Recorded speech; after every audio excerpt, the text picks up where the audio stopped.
보이는 내 동생 14편. 안녕하세요. 연휴를 끝내고 힘겨운 월요일을 견디고 온 니나노입니다. 긴 연휴 후에 하는 출근은 정말 너무너무 힘드네요. 오늘 쓸까 말까 고민하다가 그래도 빨리 써서 재미를 즐기셨으면 하는 마음에 왔습니다. 오늘은 저번 이야기한 꿈과 관련한 이야기를 할까 합니다. 그럼 재밌게 즐겨주세요. 오늘은 3개의 꿈 이야기를 풀 생각입니다. 그 중에 무엇을 먼저 풀어볼까 고민하다가 가볍게 제가 꿨던 신기한 꿈부터 이야기 시작해볼까 해요. 때는 어느 무더운 여름날, 저는 매섭게 내리쬐는 햇살에 지쳐 쓰러져 집에 잠을 자고 있었어요. 몸이 그날따라 무겁기도 했고 너무 더웠던지라 금방 꿀잠에 들었죠. 꿈에서 눈을 뜬 저는 어느 한 기차 의자에 앉아 있었고 친할아버지와 친할머니가 제 앞에 앉아 있는 것을 볼 수 있었어요. 친할아버지는 제게 신나는 여행이 될 거라고 잔뜩 기대를 주었기에 저도 덩달아 기분이 좋아지기 시작했죠. 그러나 친할아버지 옆에 계시던 친할머니는 무엇이 그리 마음에 들지 않으신 것인지 기차가 움직이는 내내 아무런 말씀이 없으셨어요. 그런 친할머니의 눈치를 보고 있던 저는 어느 순간 배가 고프다는 생각이 들기 시작했죠. 그래서 저도 모르게 너무 배가 고프다 라고 중얼거렸고 그 말을 들은 친할아버지가 갑자기 잠시만 있으라는 말과 함께 어디론가 가기 시작했어요. 저는 할머니와 단둘이 남겨져 어색한 침묵 속에서 여전히 눈치를 보았죠. 그러다 얼마 있지 않아 할아버지가 돌아오셨고 손에는 어떤 떡을 가지고 계셨어요. 어릴 때부터 떡순이인 저는 그 떡을 보자마자 당연히 먹고 싶다고 했고 친할아버지는 빨리 먹으라며 제게 떡을 건네주려고 하셨어요. 그러던 순간 아무 말도 하지 않으시던 친할머니가 돌연 고함을 치시면서 애한테 이딴 걸 주면 어떡하냐! 땡땡아, 그거 절대로 먹지 말아라. 여기서는 절대 그 무엇도 먹지 말아야 한다 라고 제게 신신당부를 하시면서 떡을 빼앗아 가셨어요. 그렇게 저는 배고픈 상태로 친할머니께 불평을 하며 가만히 앉아 있었어요. 그러다 친할아버지가 다시 어디론가 갔다 온다고 하셨고 그때 같이 앉아있던 친할머니가 제 손을 다급히 이끌고서는 기차 밖으로 나갈 수 있는 문 앞까지 데려왔어요. 저는 의아한 마음에 친할머니를 뚫어져라 쳐다보았고 친할머니는 무서운 표정을 하시면서 빨리 내려라. 여기에 네가 더 있으면 안 된다. 앞으로 다시는 이런 기차에 타지 말아라 라고 하셨어요. 저는 친할머니와 친할아버지와 함께하는 여행이 너무나 기대가 되었기에 내리기 싫다고 반항했지만 친할머니의 손길은 단호하면서도 매서웠기에 저는 속수무책으로 멈춰선 기차에서 내리게 되었어요. 그리고 놀랍게도 제가 내리자마자 기차가 곧바로 출발하기 시작했고 저는 멀어져가는 기차를 마지막으로 잠에서 깼어요. 무언가 뒤숭숭한 기분이 들었죠. 두 분 모두 돌아가신 분이고 그날은 두 분의 첫 제사였거든요. 그래서 저는 해당 이야기를 엄마에게 했고 엄마는 그 말을 듣자마자 친할머니가 너 살려주셨나 보다. 거기서 떡을 먹었으면 너 크게 아프거나 했을 거야. 거기다 기차까지 탔으니 끝까지 안 간 게 천만다행이네 라는 말씀을 하셨죠. 저도 그때서야 친할머니가 저를 지켜주신 게 맞구나 확신이 들어 속으로 감사 인사를 올렸죠. 여러분들도 최대한 꿈에서 무언가를 먹는 건 피하는 것을 추천할게요. 그럼 바로 이어서 다음 꿈 이야기를 써볼까 합니다. 이번에는 동생이 꾼 꿈 이야기이며 또 친할머니와 관련 있는 이야기입니다. 막상 이렇게 연속으로 쓰려니까 친할머니께서 좀 신비한 분이시기는 한 것 같네요. 그럼 바로 이야기 시작할게요. 때는 친할머니께서 돌아가셨을 때입니다. 친할머니는 생전 정말 동생을 너무나 예뻐하셨고 동생의 일이라면 두 팔 걷어붙이고 도와주시는 분이셨어요. 그런 친할머니께서 돌아가셨을 때 동생은 정말 너무나 슬퍼했죠. 더군다나 그때는 친할머니가 자신 때문에 돌아가신 거라고 생각하여 그 슬픔의 깊이가 너무나 깊었죠. 동생은 친할머니의 장례식장에서 정말 많이 울었고 그때 때문에 동생은 탈진까지 올 수준이었어요. 그래서 보다 못한 엄마가 동생을 재우려고 했지만 동생은 친할머니를 놓고 갈 수가 없다면서 떼를 부렸어요. 결국 엄마는 동생을 친할머니의 영정사진과 관이 있는 곳 옆쪽 방에서 재우기로 하였고 결국 엄마는 동생을 친할머니 영정사진과 관이 있는 곳 옆쪽 방에서 재우기로 하였고 동생은 그제서야 순순히 잠을 자기 시작했어요. 동생은 며칠이나 밤을 새웠기에 금방 잠에 들었어요. 저 또한 그 옆에서 동생이 자고 있는 것을 확인하며 쉬고 있었죠. 그렇게 몇 시간이 지나고 갑작스레 동생이 싫다고 하면서 팍 일어나는 겁니다. 저는 놀라며 무슨 일이 있냐고 물었고 동생은 울면서 꿈을 꿨다고 말을 하더군요. 저는 동생을 진정시키며 꿈 이야기를 해보라고 하였고 동생은 얼마 후 이야기를 시작했어요. 꿈에 할머니가 나왔어. 할머니가 온통 빛만 비추는 길을 인자한 웃음으로 쳐다보고는 뒤돌아서 가는 거야. 근데 내가 아무리 어디 가냐고 외쳐도 할머니는 뒤도 안 돌아보고 가서 내가 할머니 따라가려고 했다? 근데 그때 갑자기 누군가가 나를 딱 잡는 거야. 그래서 누군지 봤더니 언니더라고. 언니가 온갖 쌍욕을 하면서 어디를 따라가냐고, 정신 놨냐고, 죽고 싶어서 환장했냐면서 엄청 화를 내더라고. 그 와중에도 나는 할머니를 따라가겠다고 난리쳤는데 언니가 얼마나 세게 잡고 있었는지 내가 그렇게 발버둥을 쳐도 못 빠져나가겠더라. 그렇게 계속 발버둥 치다가 깼어. 저는 동생의 말을 듣고 잠시 믿을 수 없었어요. 그렇게 정적을 보내다가 엄마가 갑자기 쪽방으로 오시더라고요. 그러고는 일어났니? 지금 너희 친할머니 화장할 시간이라고 한다. 빨리 와서 마지막 인사해라 라고 하셨어요. 그 말을 들은 동생은 할머니가 나 마지막으로 보고 싶어서 왔었나 보네 라고 하고서는 할머니랑 마지막 인사는 꼭 해야 한다고 비틀거리며 일어났어요. 저는 동생의 말을 들은 직후였기에 벙찐 표정으로 비틀거리는 동생을 부축하며 엄마가 이끄는 곳으로 갔고, 그렇게 저희는 친할머니와 마지막 인사를 나눌 수 있었어요. 동생은 이 꿈을 꾼 이후로 조금씩 괜찮아지기 시작했어요. 저도 점점 괜찮아지는 동생을 보며 안심을 하였고 마지막 인사라도 하고 가신 친할머니께 감사한 마음이 들었죠. 아직도 때때로는 동생이 친할머니를 보고 싶어 하지만 그래도 이제는 건강히 잘 지내고 있으니 친할머니도 좋은 곳에서 동생을 잘 지켜봐 주셨으면 좋겠네요. 그럼 이어서 마지막 꿈 이야기를 해볼게요. 이번 이야기는 저희 엄마와 관련한 이야기입니다. 때는 제가 서울에 취직하여 상경하여 오랜만에 맞는 느긋한 주말을 즐기고 있던 때였어요. 컴퓨터로 게임도 하면서 즐기고 있던 때 갑작스레 동생에게서 전화가 오는 겁니다. 저는 아무 생각 없이 전화를 받았고, 전화를 받자마자 동생이 울며 언니,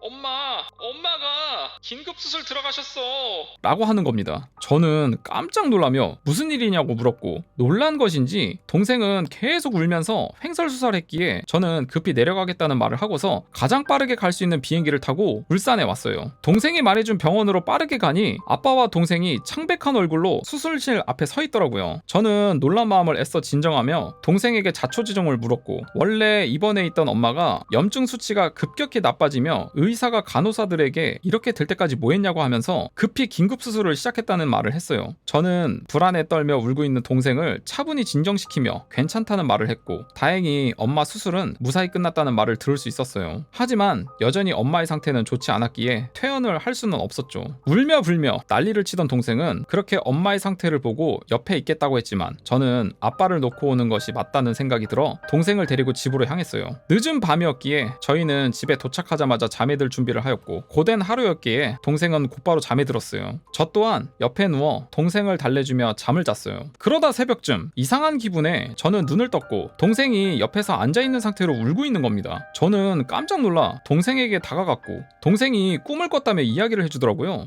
엄마가 꿈에 나왔는데 영안실에서 언니랑 아빠랑 누워있는 엄마를 보며 같이 서 있었어. 나는 놀라서 가만히 누워있는 엄마를 보고 있는데 아빠가 엄마가 죽었다고 하는 거야. 그제서야 나는 울면서 엄마 살려내라고 소리치며 영안실 문을 열었는데 주차장이 보이는 거야. 그런데 어떤 사람들이 그 주차장에 상여를 끌면서 아이고 하는데 내가 직감적으로 상여에 있는 게 엄마라는 생각이 들더라고. 그래서 울면서 엄마 살려내라고 상여를 망치려고 하는데 아빠가 죽을 힘을 다해 나를 막는 거야. 그래서 결국 엄마 상여가 떠나가는 걸 바라만 보고 있었어. 그렇게 잠에서 깨고 울면서 찾아보니까 살려는 꿈이더라. 우리 엄마 산대.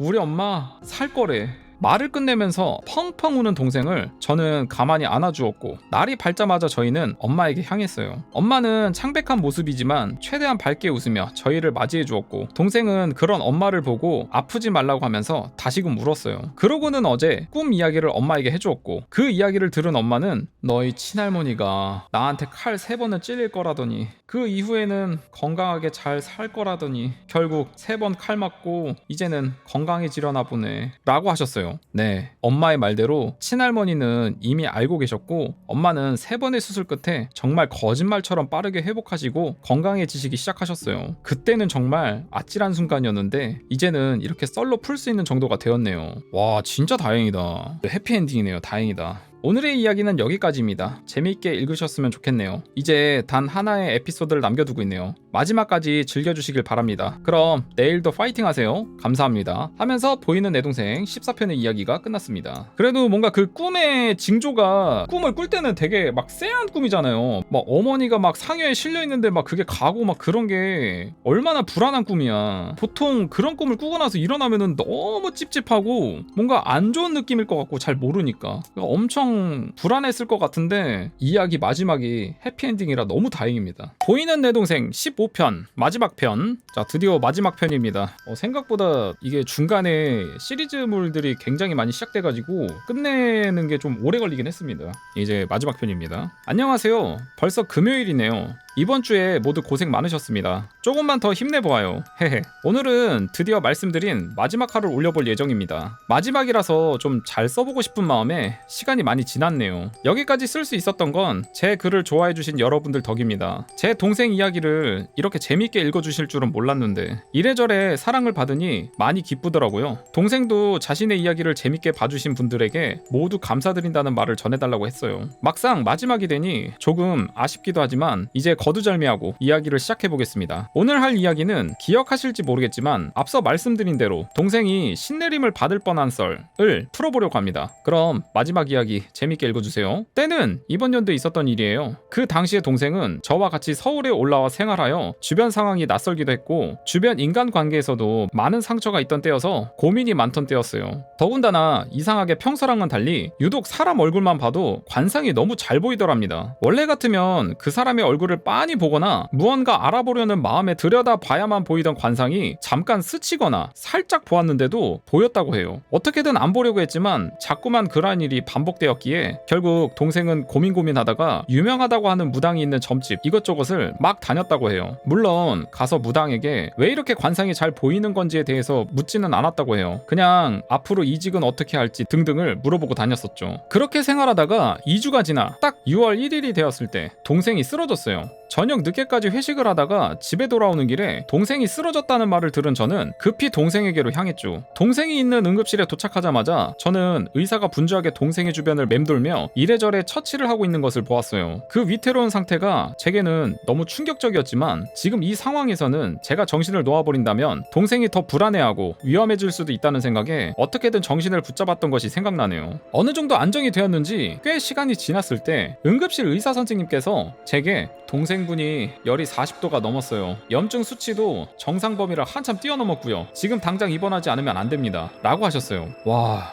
진짜 미쳐버릴 것만 같았죠. 그 길로 곧바로 입원을 해 이런저런 검사를 받았지만 원인을 물어봐도 과도한 스트레스 때문이라고만 하고 따로 확실한 병명에 대한 이야기를 들을 수는 없었어요. 오로지 들을 수 있었던 건 염증 수치가 많다, 염증 수치가 많이 높다 뿐이었죠. 그렇게 피가 말라가는 한 달이 지나 동생은 다행히도 점차 회복하며 상태가 나아졌고 그렇게 퇴원을 하게 되었어요. 그러나 여전히 병명도 모르고 아직 이래저래 아픈 상태였기에 하고 있던 일도 쉬면서 회복에 전념하기로 결정했어요. 중간에 울산에 내려가 엄마 아빠의 사랑도 듬뿍 받으면서 말이죠. 그러다 동생이 다시 서울에 올라와 활동할 때쯤 동생은 여전히 관상이 너무나도 잘 보이는 상태였기에 그날도 어김없이 한 무당집을 찾아갔다고 해요. 평소처럼 이래저래 자신의 다른 고민을 털어놓으려고 했는데 동생을 딱 보자마자 무당이 할머니랑 할아버지 다 내려와 있네 라고 했다고 해요. 그래서 동생이 네?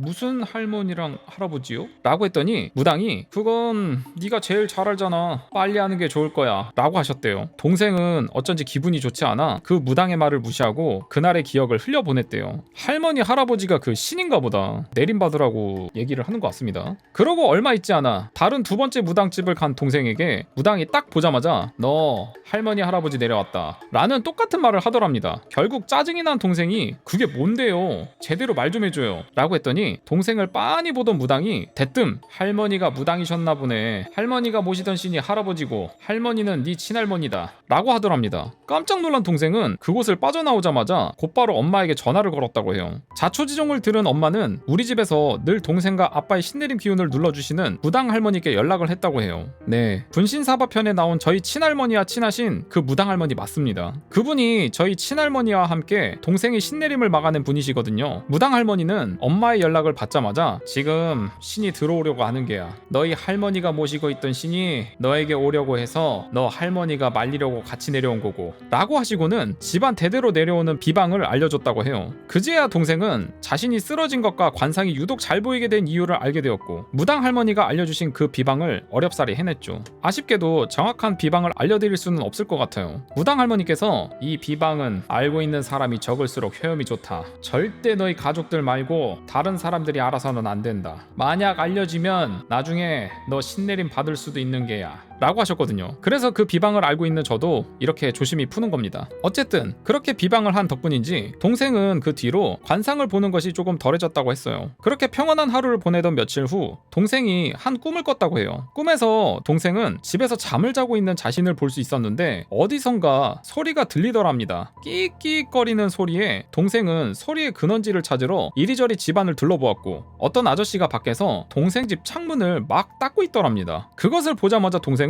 헉 하며 잠에서 깼어요. 그러나 이상한 꿈은 거기서 멈추지 않았죠. 다음 날이 되어서도 동생은 이상한 꿈을 꾸기 시작했어요. 또다시 잠을 자고 있는 자신의 모습을 보고 있었는데 돌연 머리 위에서 쿵쿵쿵 소리가 들리더랍니다. 그래서 동생이 위를 보니 전날 봤던 아저씨가 무당 옷을 입고서 천장에 매달려 뛰고 계셨다고 해요. 어제처럼 헉 하면서 깜짝 놀라 깬 동생은 그 새벽에 무당 할머니가 알려주신 비방을 다시 했다고 해요. 그런데 처음 비방을 했을 때도 어렵기는 했지만 그날은 1시간이 넘어도 비방대로 해내지 못했다고 해요. 새벽에 땀까지 뻘뻘 흘리면서 욕도 하고 엄마한테 전화도 하면서 온갖 것을 다 한 후에야 겨우 해낼 수 있었죠. 나중에 엄마한테 들었을 때는 이게 신이 안 나가려고 버텨서 그런 거라고 하더라고요. 하지만 결국 집념의 한국인인 동생이 해낸 거죠. 그런 거면 웃기겠다. 뭐 실을 이렇게 바늘구멍에다 이렇게 집어넣는 행동을 해야 된다 뭐 이런 거 있잖아요. 평소 같은 거면 이렇게 침 한번 바르고 싹 집어넣을 수 있는데 이거 이제 자꾸 방해가 돼가지고 막 옆으로 계속 빗나가는 거야. 그래서 땀 흘리면서 이제 겨우 집어넣은 거지.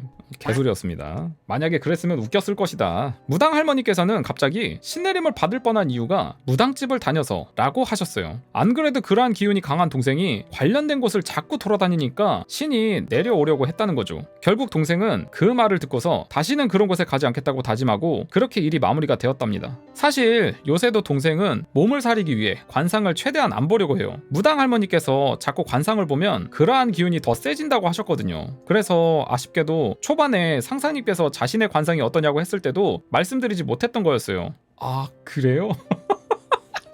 저는 이런 개인적인 사정을 잘 모르니까 그냥 일반 사람 입장에서 사람이 궁금할 수가 있잖아요. 그냥 일반인 입장에서 그냥 물어본 거고 이러한 뭔가 부담감이나 이런 게 있으면은 말 안 하셔도 됩니다. 그냥 관상집 가면 되니까. 일단 아쉽게 됐고요. 더군다나 저 또한 무당 할머니께서 너는 기운이 세서 그 주변에 있으면 너 동생을 함부로 못할 거다. 그러니 동생 옆에 많이 있거라 라는 말을 들어서 동생 옆에서 드생 기운으로 열심히 동생을 지켜줄 겁니다. 겸사겸사 이런저런 일도 시키고 좋죠 뭐. 아 그리고 보너스로 이 글을 쓰면서 문득 든 의문점 이것저것을 동생에게 물어본 적이 있습니다. 관련 이야기는 아래 그때의 대화 형태로 말씀드릴게요. 야 너 귀신 보잖아. 근데 귀신은 어떤 모습을 하고 있어? 진짜 사람처럼 생긴 것과 죽었을 때 모습을 하고 있는 귀신이 있어. 죽었을 때 모습을 하고 있는 귀신은 단번에 알아보지만 사람처럼 생긴 건 진짜 사람처럼 생기긴 했어. 그럼 어떻게 귀신인지 구별해? 아무리 진짜 사람처럼 생겼다고 해도 하는 행동이 달라. 귀신이면 다른 곳은 아예 보지 않고 나만 보거든. 예를 들어 길을 걸어가면서 지나칠 때가 있잖아? 그때 귀신이라면 나를 바라본 상태로 목을 고정한 채 지나가. 음에씨. 와 진짜 무섭겠네. 야야 그럼 귀신이 진짜 무서울 때는 언제야? 내 주변 사람 건들 때. 에?